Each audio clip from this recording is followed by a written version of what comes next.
Maggie Klein, welcome to the Breakfast Nook. So, talking with Tony got me an idea for a video that I need to do, which is the duck books. So, how do you collect duck books? And that's a tough question because it depends what era you want and what artist you want. So Disney comics have been published starting with Walt Disney Comics. Actually, it started as Dell 4 colors, actually. And then those became regular, like Donald Duck, Uncle Scrooge, all the other stuff. Because actually, the first Uncle Scrooge is a 4 color. Confusing, I know. So that's the whole confusing thing is if you're getting really old stuff, you're getting stuff that was in 4 color. And you gotta understand, this is really old stuff. And then as you move further down in the years, in the 40s, you start getting the Carl Barks stuff, and you start getting Carl Barks covers and things like that, and you start to see the good dark artist. So this era is known as the Carl Barks era. Yes, there were other Disney artists in this era, like Al Tarico and others that I can't remember off the top of my head, but there were several. And you can find their work in stuff in the 50s and 60s, which are great, especially if you buy an old Walt Disney comic. You're not just going to get a duck story. You're going to get some other Disney character stories too. So I tend to stick with picking up Donald Duck and Uncle Scrooge from those eras and picking up the key 4 colors like Donald Finds the Treasure of Gold and stuff like that. But this era is called the Duck era. So the publisher during this era was Western Comics. Well, in the 50s, the 60s, or about the 70s, the cover started changing. They started in about the 50s starting to reprint all the old Donald Duck stories. So new issues really were just reprints of old Donald Duck stories from old Donald Duck issues written by Carl Barks.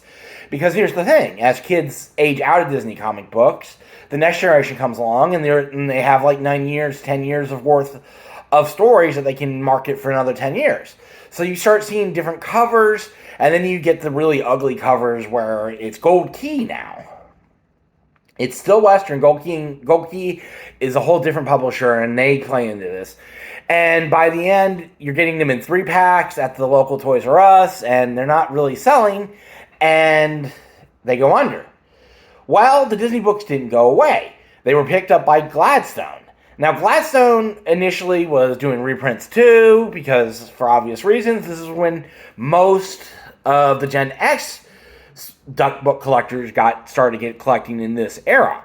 So this era is the Donna Rossa era. So to understand this era now Disney has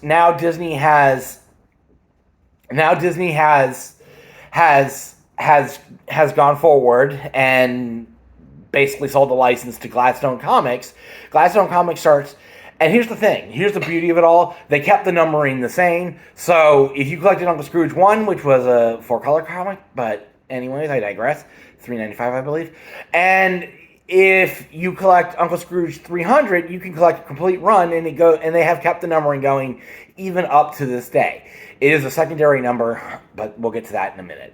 So this era is when Donna Rossa was introduced to us. So he started writing stories. His first one was set in Peru, and I actually happened to bought that one, didn't think anything of it. I just thought it was a really cool story, and I wanted to read it. And Donna Rossa is most famous for the life and times of Scrooge McDuck, which chronicled the history of Scrooge McDuck, up to the moment in the story where he starts his fortune, and the story, his adventures begin.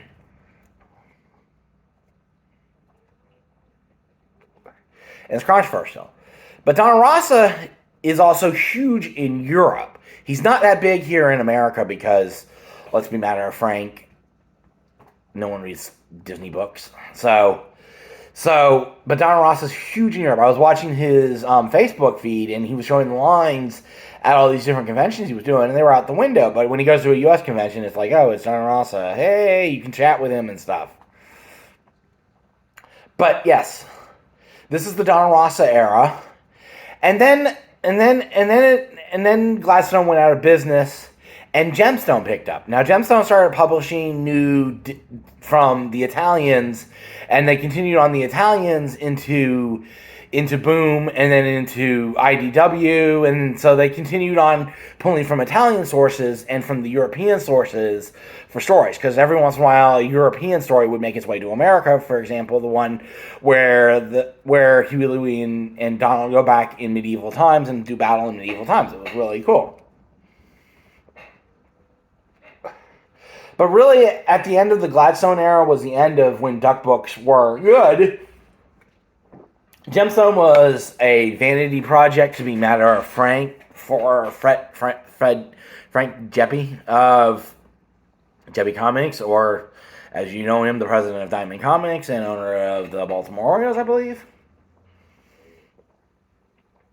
He published premium, and I sold them in my shop, so they contained a mix of new and old reprints too, and they were digest format, so they were thick with great stories. If you can pick some of those up, they're kind of expensive, but there's insane low print runs in there, so they're hard to collect.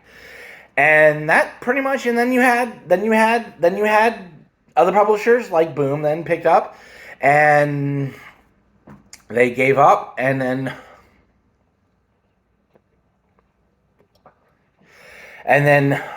IDW. Fantagraphics reprints all the Carl Barks stories and has reprinted the Donna Rossa stuff. You can buy them on Amazon. And honestly, the two eras that really matter are the Carl Barks era and the Donna Rossa era. And those are the eras of Disney Books.